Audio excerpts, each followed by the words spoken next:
Merci d'être sur la télévision Labari pour suivre le journal de ce jour, jeudi 21 avril 2022. Mesdames, Messieurs, bonsoir, bonne rupture du jeûne et bienvenue à tout ça. La Oumma islamique a entamé la troisième et la dernière décade du mois béni de Ramadan. Pendant ces 10 derniers jours de ce mois, beaucoup de fidèles se retranchent dans des mosquées. Beaucoup d'autres passent des nuits à prier Dieu. C'est dans cette période également que la nuit du destin ou nuit de Laylatul Qadr est observée. Une décade donc pleine de vertus comme nous l'explique ici Cheikh Ben Salah. La troisième décade du mois béni de Ramadan, Man qama laylatul qadr imanan wa ihtisaba ghufira lahu ma taqaddama min zambi. Le messager d'Allah sallallahu alayhi wa sallam a dit que par le jeûne, tous nos péchés vont partir, par les prières nocturnes, tous nos péchés vont partir, mais en une nuit, non seulement tous nos péchés vont partir, mais une autre récompense qui est là, laquelle?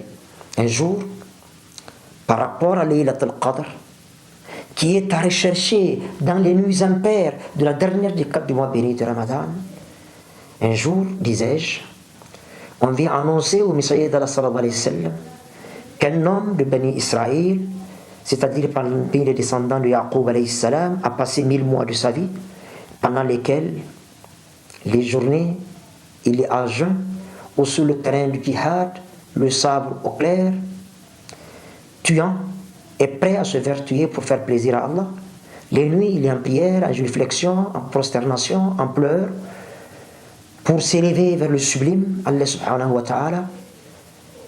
Alors les compagnons émerveillés vont demander au messager d'Allah sallallahu alayhi wa sallam, Ya Rasulallah sallallahu alayhi wa sallam, qui pourrait en faire autant dans ta communauté? Parce que mathématiquement et arithmétiquement, 1000 mois c'est 83 ans et 4 mois. Le messager n'avait pas la réponse tout de suite. Et c'est pas lui qui fabrique le Coran, qui produit le Coran, qui est l'auteur du Coran. Non, 3 fois non. La réponse va tomber du ciel.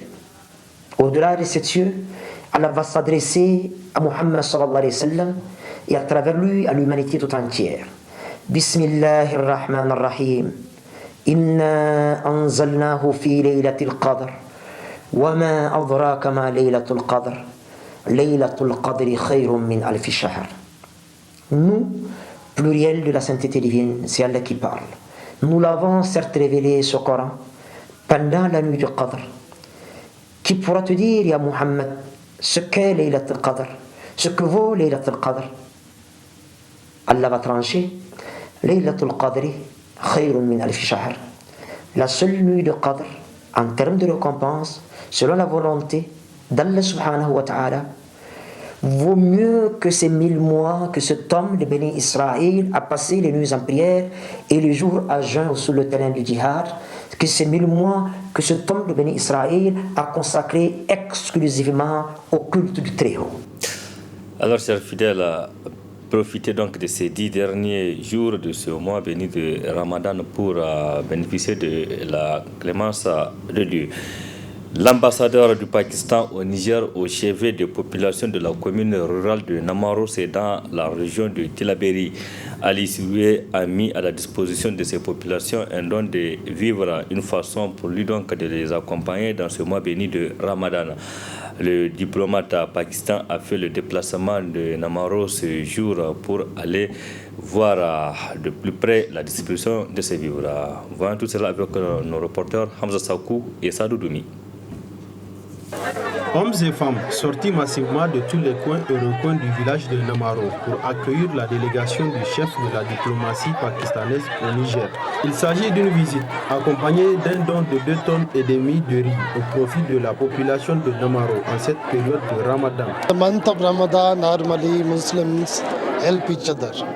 Nous sommes venus ici aujourd'hui à Namaro donc pour venir en aide à la population, à nos frères et sœurs de Namaro, afin donc de leur permettre de faire une bonne rupture de jeûne et de faire aussi un bon souhour.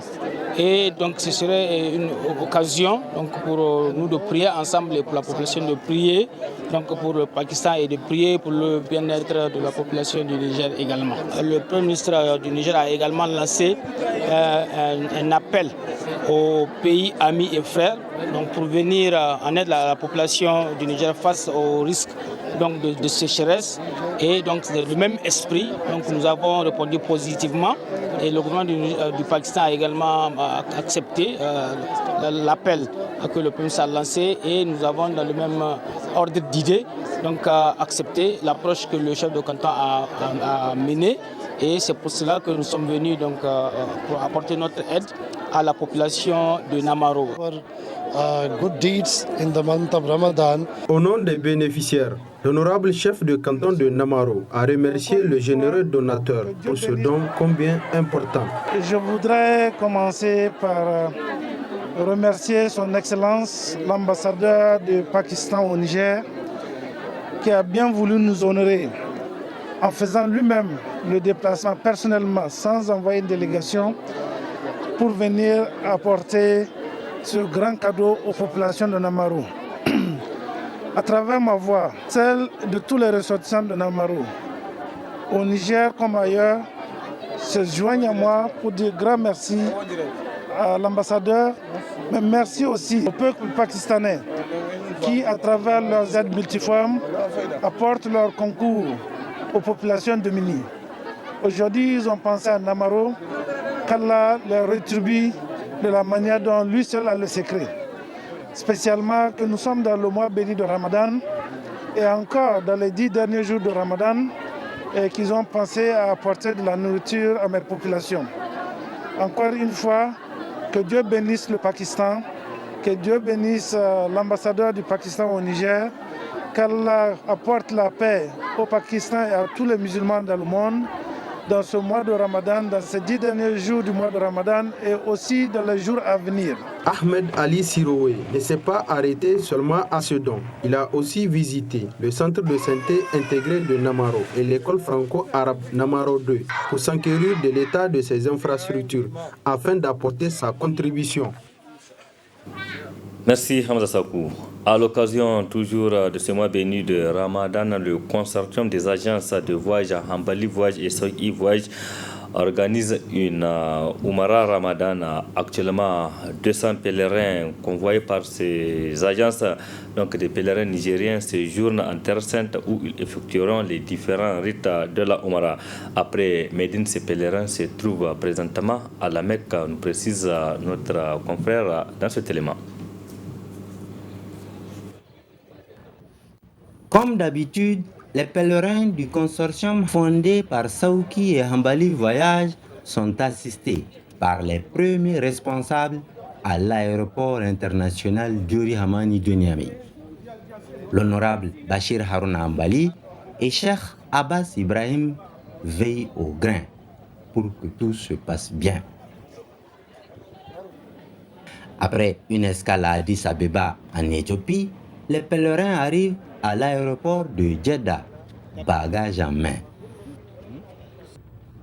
À Médine, les pèlerins du consortium de Hambali Voyage et Saouki Hajj et Umrah sont hébergés à l'hôtel Rabouat Al-Safwa Golden, situé à quelques mètres de la sainte mosquée du prophète, paix et salut d'Allah sur lui. Après 2 jours de repos bien mérités, les pèlerins entament les visites ou ziyaras sur les sites qui retracent l'histoire de l'islam. Ainsi ont-ils visité Quba, la première mosquée du prophète, celle dite Qiblatayni, le mont Uhud et le jardin du messager d'Allah sallallahu alayhi wa sallam. Ils sont comblés. Pour tout musulman, un sentiment de satisfaction d'avoir quand même un peu venir visiter ces lieux très sacrés. Côté hébergement, ça va, alhamdoulilah, ça va, merci. Non, l'hôtel est juste à côté du haram, à peine à 200 mètres. Je pense que là aussi c'est vraiment un satisfait j'en ai pour qu'on peut se rendre en moins de quelques minutes. Farha Birranego, kan irkoy neyno alo mardaga hambani, Ramadan ora aineya aigo kai Masjid Quba, ai ka ziyara. Abin da a cikin zuciya sai da huska ta gwadi amma ba shi iya bayyanuwa. Saboda daɗi ya yi yawa. Yayin an yau ana kawo maka amarya. Ƙarshen abarwa daɗin yayi wannan. Ya yi amarya. C'est magnifique. On a tout dans l'hôtel. Les chambres sont bien, avec des téléphones, des télévisions. Et les douches sont impeccables. Non, on n'a rien à regretter. C'est très bien. En Mali, vraiment, c'est très bien de nous. Mieux, ils sont confiants quant à la suite de leur Umrah. Très confiant et on espère que le Tout-Puissant puisse nous aider à finir dans tous les rites, Inch'Allah. Je suis agence Hambali Mante Wade. Et alhamdulillah, je suis sintinane.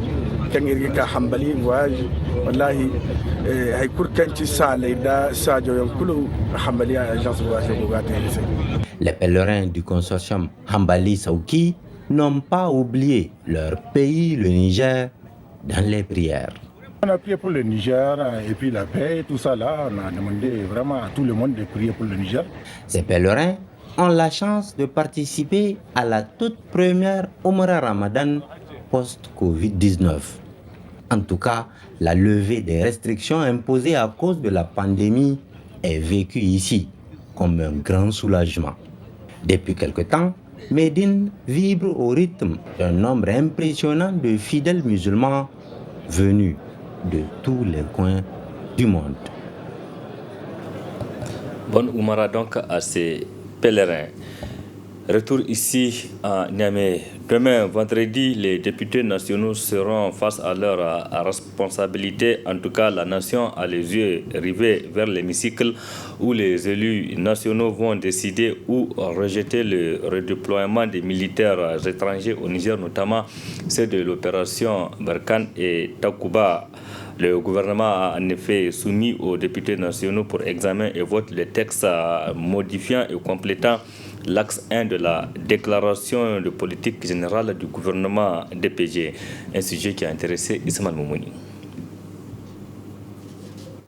Représentants du peuple ou des intérêts particuliers, les parlementaires nigériens vont jouer leur dernière carte de crédibilité envers les électeurs pendant cette session, au cours de laquelle il sera question d'examiner cette affaire de redéploiement au pays des militaires français chassés par le Mali pour mauvais résultats dans le cadre de lutte contre le terrorisme.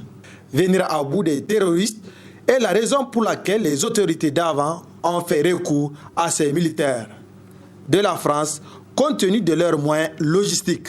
C'est au moment où ces forces se trouvent sur le sol nigérien que le pays a malheureusement arrêté ses pires attaques terroristes, notamment à Bosso, Chinagoder et Inates. Des attaques qui ont endeuillé des milliers de familles. Ce qui est d'ailleurs inconcevable, avec leurs drones, leurs avions de chasse et leurs moyens de communication, ces militaires français étaient incapables de jouer ces attaques ou neutraliser ces forces du mal.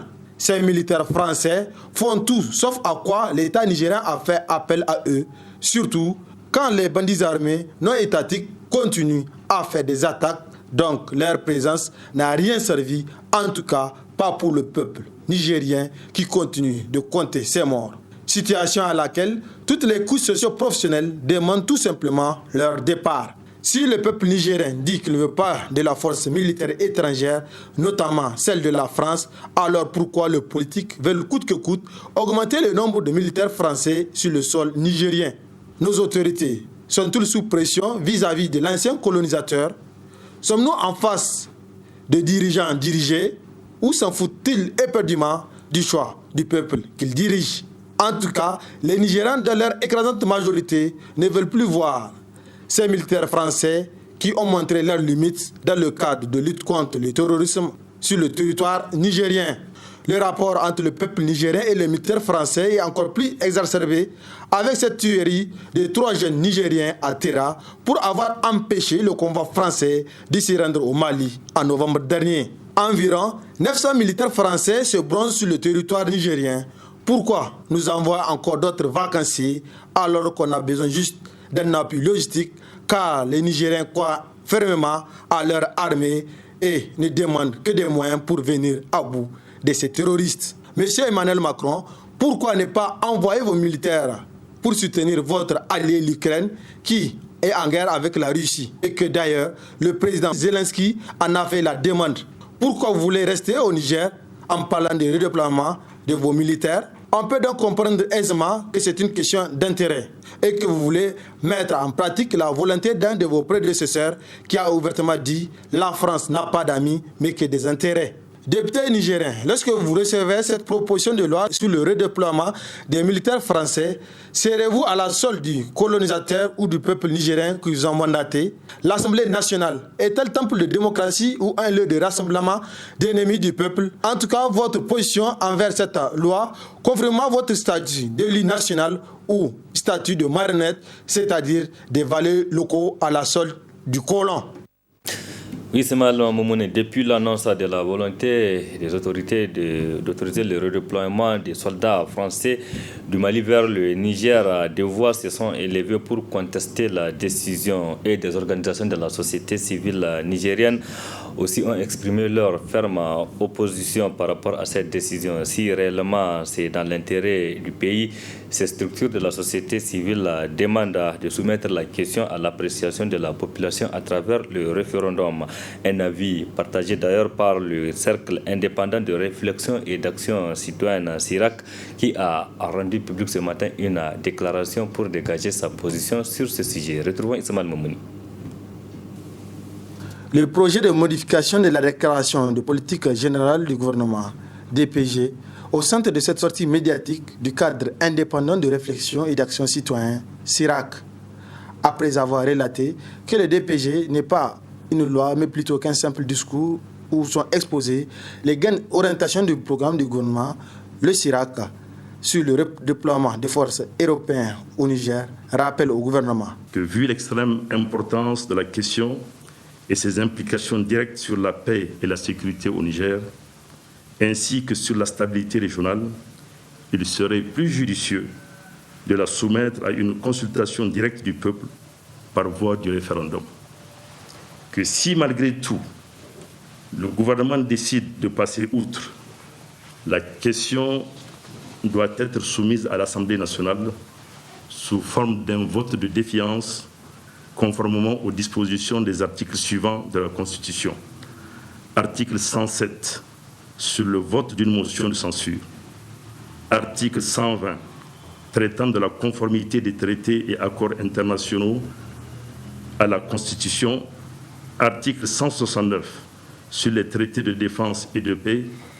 Et article 170, sur la mesure qui s'impose dans le cadre d'une clause contraire à la Constitution. Que ce faisant, c'est l'accord ou le traité négocié et signé par le président de la République qui doit être soumis à la sanction des députés nationaux.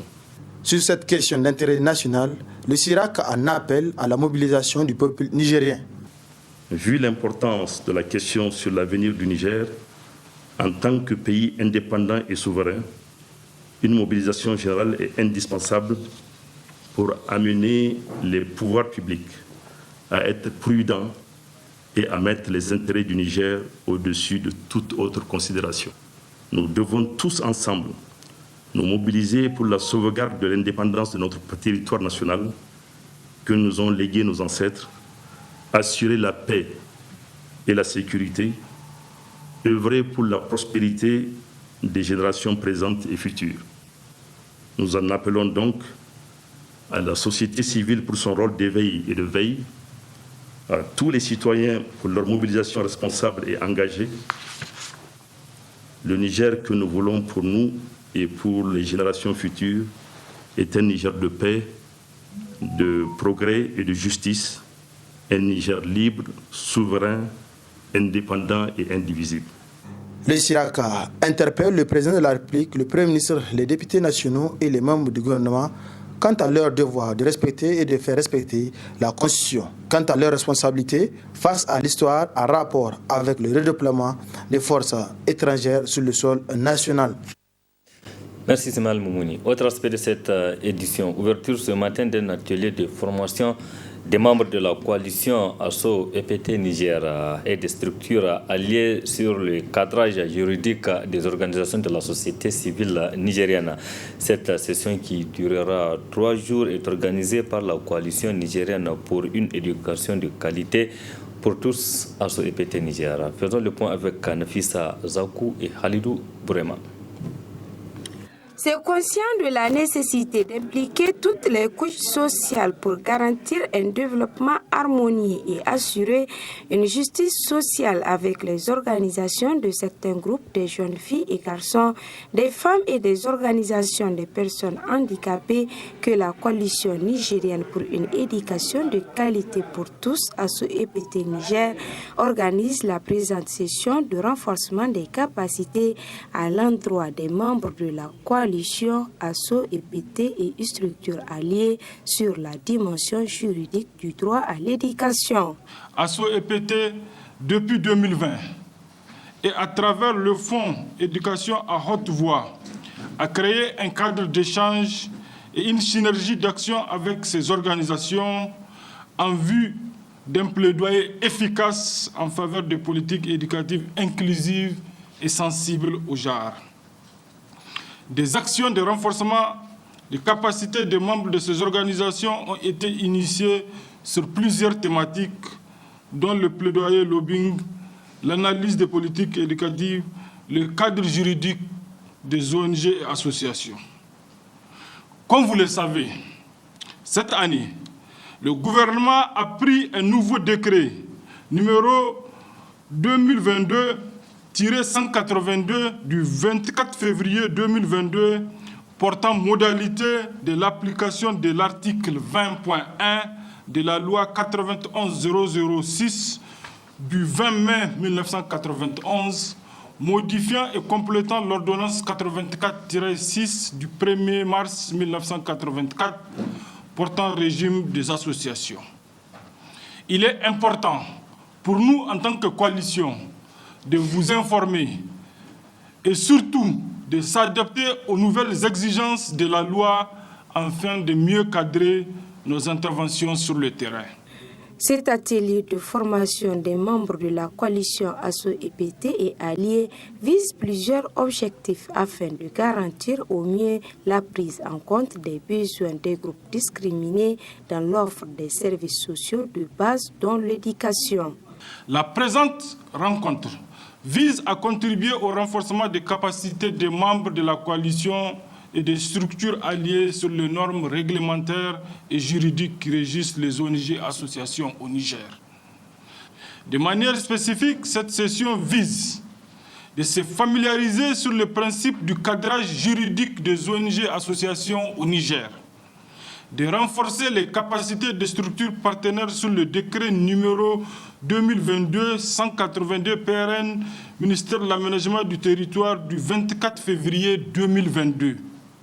Et enfin, améliorer la collaboration avec les entités administratives dont relèvent les organisations participantes. Ainsi, pour atteindre les objectifs fixés, 2 formateurs ayant des compétences juridiques assureront l'animation de cette session au profit de 40 membres des organisations des groupes marginalisés et de la coalition ASSO EPT Niger, et cela pendant 3 jours. La Cour des comptes a procédé ce jeudi matin à son siège à la présentation du rapport général public qu'elle a élaboré au titre de l'année 2021. Ce rapport 2021 est essentiellement composé de 2 grandes parties. Il ressort de ce document des manquements au niveau de plusieurs institutions et sociétés de l'État. Nafissa Yahaya et Ibrahim Abdou pour d'autres précisions. Pour satisfaire à une exigence légale, c'est-à-dire le respect de l'article 149 de la loi organique numéro 2020-035 du 30 juillet 2020, déterminant la composition, l'organisation, les attributions et le fonctionnement de la Cour des comptes, cette institution a obligation d'élaborer et de rendre public un rapport général chaque année. En effet, obligation est faite à la Cour d'élaborer un rapport général public relatif au suivi des recommandations et observations effectuées à l'occasion des différentes vérifications faites au cours de l'année précédente. Ce rapport doit être rendu public après avoir été remis aux plus hautes autorités de notre pays, notamment au président de la République, au président de l'Assemblée nationale et au Premier ministre. Obligation qui a été respectée les 19 et 20 avril courant. Le présent rapport général public comprend deux parties. La première est relative au suivi des recommandations formulées par la Cour lors de ses contrôles antérieurs en vue de s'assurer des suites à elles réservées par les responsables des entités contrôlées, tandis que la seconde partie porte sur les résultats des contrôles effectués au titre de l'année 2021. En ce qui concerne le suivi des recommandations, la Cour a noté une faible application de celles-ci par les différentes administrations et entités contrôlées, particulièrement en ce qui concerne les opérations de l'État, où le taux de mise en œuvre effectif n'est que de 46,27%. Ainsi, au titre du contrôle des opérations de l'État, au titre du contrôle des collectivités territoriales et au titre de la discipline budgétaire et financière, du contrôle des comptes des partis politiques et des déclarations des biens, la Cour a fait les constats ci-après. Au titre du contrôle des opérations de l'État, la mauvaise tenue de la comptabilité par les comptables principaux de l'État, se caractérisant notamment par l'existence de soldes anormaux et des écarts entre les soldes de sortie et les soldes d'entrée des années successives. Les défaillances dans la confection des comptes de gestion, le défaut de production des pièces justificatives au titre du contrôle des opérations des collectivités territoriales, la mauvaise tenue de la comptabilité par les receveurs régionaux et municipaux, la non-production des comptes et la mauvaise qualité de ceux produits à la Cour, les mauvaises imputations de recettes et de dépenses au titre de la discipline budgétaire et financière, du contrôle des comptes des partis politiques et des déclarations des biens. La résistance de certaines personnalités à se soumettre aux lois et règlements en vigueur en matière de déclaration des biens, les retards accusés dans la transmission des déclarations des biens par certains assujettis, la mauvaise production des comptes par les partis politiques, aussi bien pour les comptes annuels que pour les comptes des élections. À noter que les résultats de tous ces contrôles effectués en 2021 ont permis à la Cour des comptes de relever la persistance des dysfonctionnements au sein de plusieurs entités. Merci Nafissa Aya. Point final de cette édition. Merci à vous de l'avoir suivi. Restez en compagnie du programme de la télévision La Bari. Excellente nuit à toutes et à tous. Bonsoir.